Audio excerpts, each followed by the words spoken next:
لا إله إلا الله لا إله إلا الله. جب ہم خود احترام نہیں کریں گے انسانیت کا اور مسلمان کا، تو پھر ہمارا کیا احترام ہوگا؟ ہم خود بے ادب بنیں گے تو پھر ہماری نسل بے ادب بنے گی۔ آج تو باپ کو جواب دیتے ہیں، باپ کو کوئی گالی دے دیتے، شادی والی اولاد ہو گئی اور باپ کا سہارا یہی اولاد ہے، تو کئی باپ کو دھکے دے کے گھر سے باہر نکال دیتے۔ اور کبھی کبھار یہ واقعات بھی سننے میں آتے ہیں کہ بیٹے نے باپ کو قتل کر دیا۔ اتنی بے احترامی اور اتنی بے ادبی، جیسے ہم انسان نہیں رہے، ہم کوئی درندے بن گئے ہیں۔ پتہ انسانیت اس چیز کا نام ہے۔ انسانیت پر بھی مجھے بات یاد آئی ہے۔ حضرت حکیم الامت مولانا اشرف علی تھانوی ہمارے بڑے بزرگ گزرے ہیں رحمۃ اللہ علیہ۔ وہ انہوں نے خانقاہ بنائی تھی نا، تو جو تعلق قائم کرنے کے لیے، بیعت ہونے کے لیے آتے تو اسے کیا فرماتے؟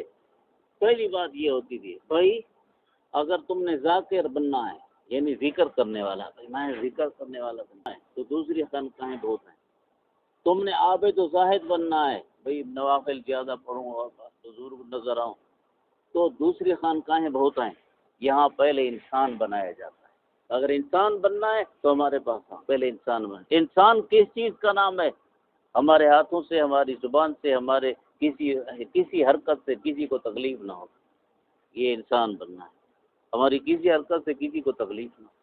ہم تو بچھو بنے پھر رہے ہیں، ہماری کسی حرکت سے کسی کو تکلیف نہ ہو، یہ ہے انسانیت۔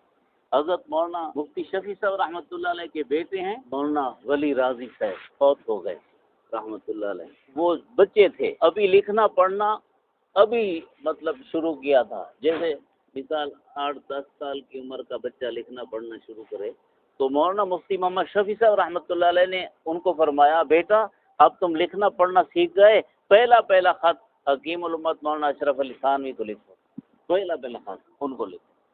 تو مولانا ولی راضی صاحب انہوں نے پہلا خط، اب بچہ ہے، پہلا خط حکیم الامت مولانا اشرف علی تھانوی رحمہ اللہ کو لکھا۔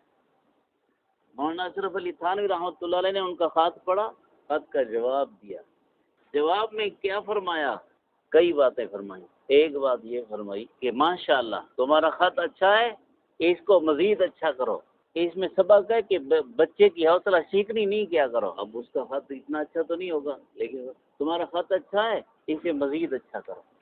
دوسری بات فرمائی، ذرا صاف لکھائی سے لکھا کرو، بڑی لکھائی سے لکھا کرو، اور نیت یہ کیا کرو کہ پڑھنے والے کو تکلیف نہ ہو۔ یہ دیکھو وہ تکلیف والی بات، پڑھنے والے کو تکلیف نہ ہو۔